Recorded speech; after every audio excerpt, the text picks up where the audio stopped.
Yo, you know what it is, raw and uncut. Raw reaction, raw content, working deep into the night to keep bringing you guys stuff. If you're watching this, thank you for watching. If you've been checking out the other videos, thank you for checking those out. I appreciate you. Thank you for being here. Thank you for paying attention. We're going to get into this. I've been following this channel. It's called Woodward TV for years.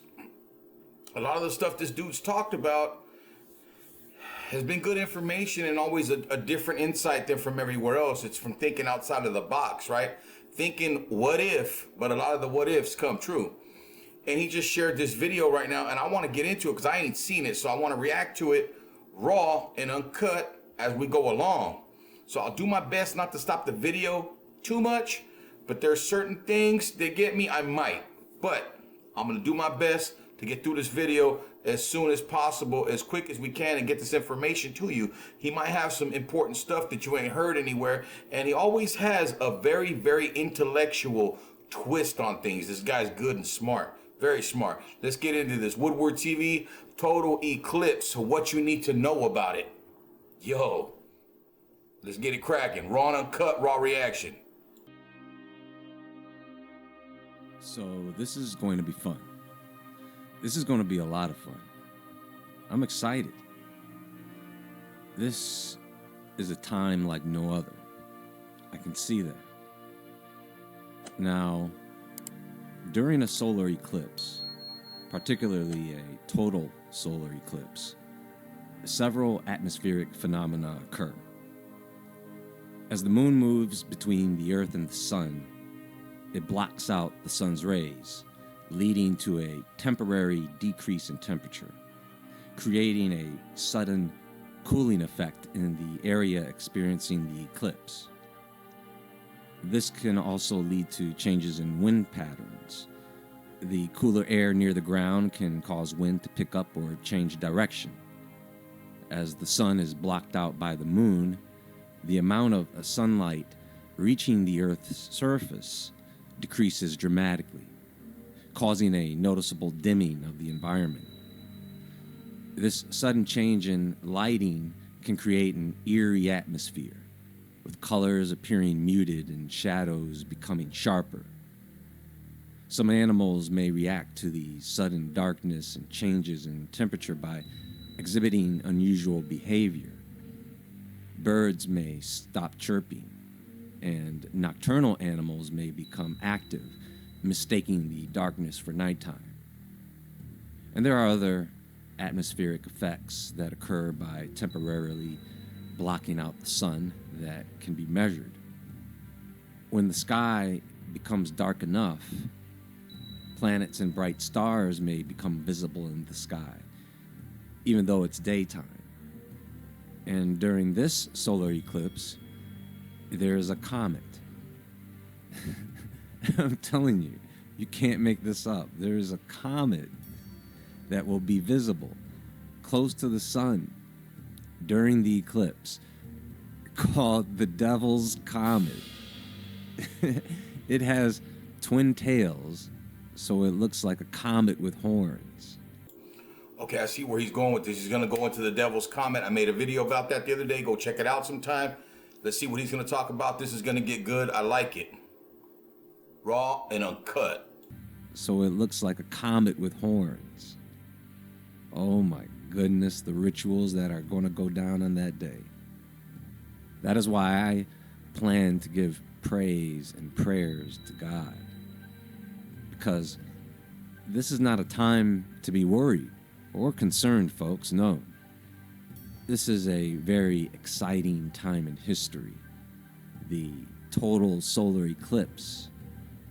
Its beauty is a testament to the molded perfection of the sun, moon, and earth. The fact that it occurs at all and can be precisely predicted is evidence of more than just a design, but who designed it. So, this total solar eclipse, we should be excited because it is a great reminder of the existence of a creator. And it should serve as evidence that all of this was designed. No one can even confirm how the moon got there. It just so happens that a planet with life has a moon, and it just so happens that the moon is the right size and right distance to cover the sun in totality. And it just so happens that the timing is so perfect that you can predict that totality down to the second. For thousands of years, they've done this. It sounds like something that was set up by something. You know that NASA is going to launch rockets into the atmosphere during the eclipse? 3 of them. To study the disturbances in the ionosphere created when the moon eclipses the sun. They are smaller rockets, something you would use to collect data. They are kind of cool looking, like something someone would build in their backyard in an 80s sci-fi movie. You know what this reminds me of? Remember Superman 4 in the quest for peace? You know, Superman learns of the dangers posed by nuclear weapons and the potential for global destruction. So he makes a decision to rid the world of all nuclear weapons. And so he collects all the nuclear warheads and hurls them into the sun. But effective immediately, I'm going to rid our planet of all nuclear weapons.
So he makes a decision to rid the world of all nuclear weapons. And so he collects all the nuclear warheads and hurls them into the sun. But Lex Luthor takes Superman's DNA, which he then places in some type of device that was packaged on one of the missiles to create Nuclear Man. You know, you are going to hear people online who are talking about the eclipse. Some of them are going to show you connections to various symbols, prophecies, etc. Like the eclipse is going to pass over Little Egypt in Illinois. That happened last time with the towns of Salem. Remember that? Or that the paths of the 2017 solar eclipse and the 2023 solar eclipse cross paths to form a double X. And you're going to see other connections to various things because that is supposed to happen. It's designed, folks. See, you're going to be able to make number connections to certain dates in history and other numbers like 666. And people are going to make connections with the name of certain cities or towns. All that stuff is designed to show you how perfect the timing is with the creator's design. Not to mention what people are planning to do on that date, whether that be something dark or something good. Don't look at this occurrence with fear, but with joy, as everyone in its path is blessed with the sign that God is real. And I want you to pay attention to the signs and symbols that pop up or that other people point out that may strengthen and support the idea of a creator. I will be right underneath the eye of the eclipse when it passes over, so I'll try my best to capture what images and video footage I can.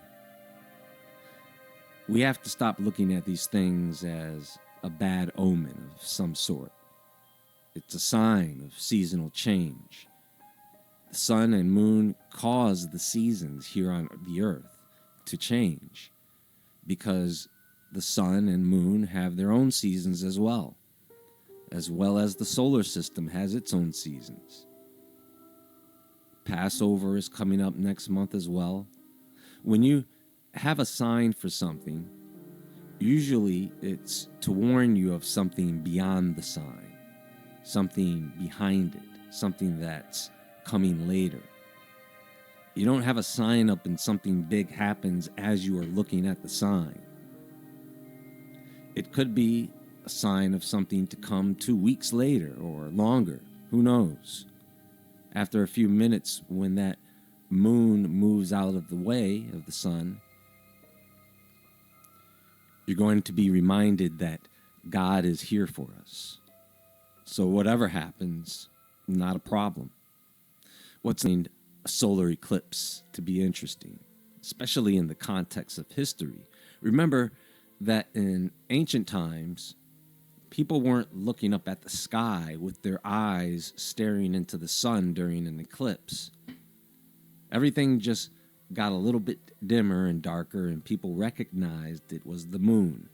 And they probably had a good idea when it was going to happen, just like we do, because they had complex knowledge of the stars. That's all they had to do. That was their entertainment, watching people dance and staring at the stars. What about the 3 days of darkness? That happened already. You know, those ancient civilizations compared the eclipse to an attempt of the darkness to try and overcome and devour the light. And so people would commonly use magic and perform rituals to make sure that the sun came back. And people in the modern day will be doing that somewhere around the world or in many places around the world, whether they are traditional rituals or dark magic. People who are into that stuff, they are already making plans. That's not a mystery or theory. You can go online and take a look at what witches are going to do. Go home to your parents blind. That was life. Today, schools don't want to be responsible for some kid screwing up their eyes on school grounds. Besides, if you're a parent and you know that April 8th might be a crazy day to be out on the streets, you would want to have your kids home, right? What else? National Guard to be deployed for Solar Eclipse 2024. So what? They deploy the National Guard for spring break. And all these reports about them deploying the National Guard during the eclipse is in one county in Oklahoma. Not up and down the U.S., and they did that during the last solar eclipse. So what else do we have here? Cell phone carriers working to keep customers connected during total solar eclipse. Okay, so yes, a satellite that is under the eclipse will experience a sudden drop in temperature, especially being that high up in the atmosphere. But it doesn't necessarily mean that the satellite will malfunction or go out. And I think everyone can understand that is a reasonable thing to occur, depending on if the satellite was made well or poorly made. And yes, we know if everyone is on their cell phones at the same time, there could be disruptions in service. The blocking of solar energy could temporarily weaken solar power generators.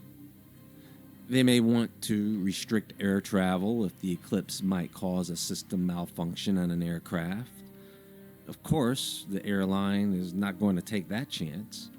That's the last thing we need, is for people looking up at the eclipse while a plane is falling out of the sky. And see, folks, these are the things we are making decisions to do in response to the eclipse. What God does, He already set into motion. But I'm going to come back to this topic soon. I want to touch on some other things when it comes to the upcoming eclipse. When it comes to the end days, we really should stop looking after these things to come before our hearts fail us. In the book of Amos, it reads, "He who made the Pleiades and Orion, who turns midnight into dawn and darkens day into night, who calls for the waters of the sea and pours them out over the face of the land, the Lord is His name."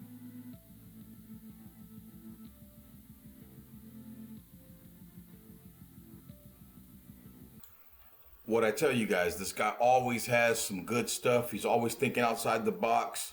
He always comes at it from a different point of view, and that's why I watch the dude. That's why I pay attention to the dude.